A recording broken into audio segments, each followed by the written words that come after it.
اکرمکم عند اللہ اتقاکم۔ میرے بھائیوں،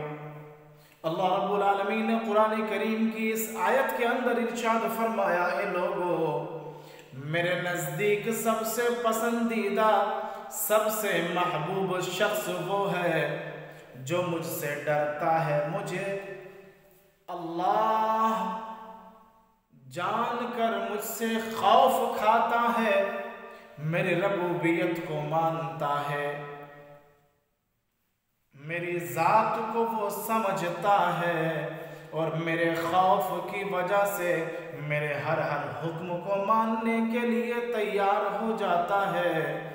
ان اکرمکم عند اللہ اتقاکم،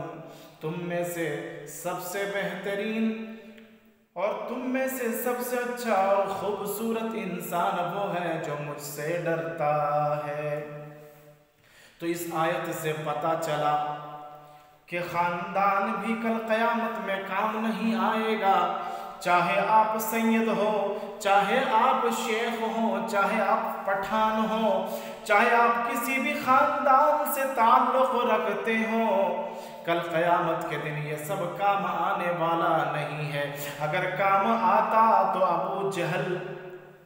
بڑے خاندان سے تعلق رکھتا تھا، میرے نبی کے خاندان میں اس کا شمار تھا۔ اگر کامیاب ہوتا تو ابو جہل ہوتا، وہ بھی میرے نبی کے خاندان میں سے شامل ہے۔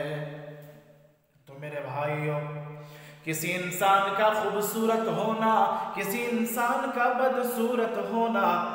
یہ اچھائی کی اور کامیابی کی دلیل نہیں ہے۔ اگر یہ کامیابی کا اور اچھائی کا اگر دلیل ہوتا تو ابو جہل کامیاب ہو جاتا، ابو لہب کامیاب ہو جاتا، اس لیے کہ ابو جہل بھی بڑا خوبصورت تھا، ابو لہب بھی بڑا خوبصورت تھا۔ اس کا اصل نام ابو لہب کا عبد العزیٰ تھا، ابو لہب کا اصلی نام عبد العزیٰ تھا، مگر لوگ انہیں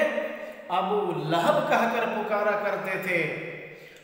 اس لیے کہ اتنا خوبصورت تھا، اتنا خوبصورت تھا کہ جب وہ کسی کے پاس آتا تھا، کسی کے پاس جاتا تھا، کسی سے باتیں کیا کرتا تھا، تو اس کے چہرے پر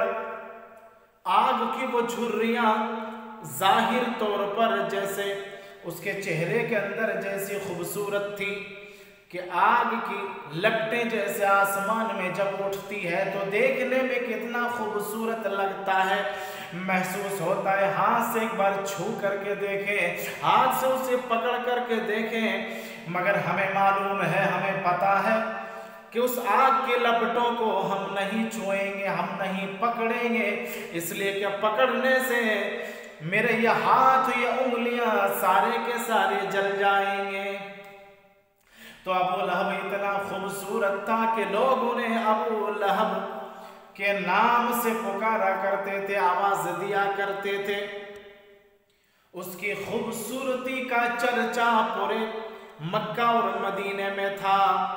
مگر اس کی خوبصورتی کل قیامت کے دن کام نہیں آئے گی،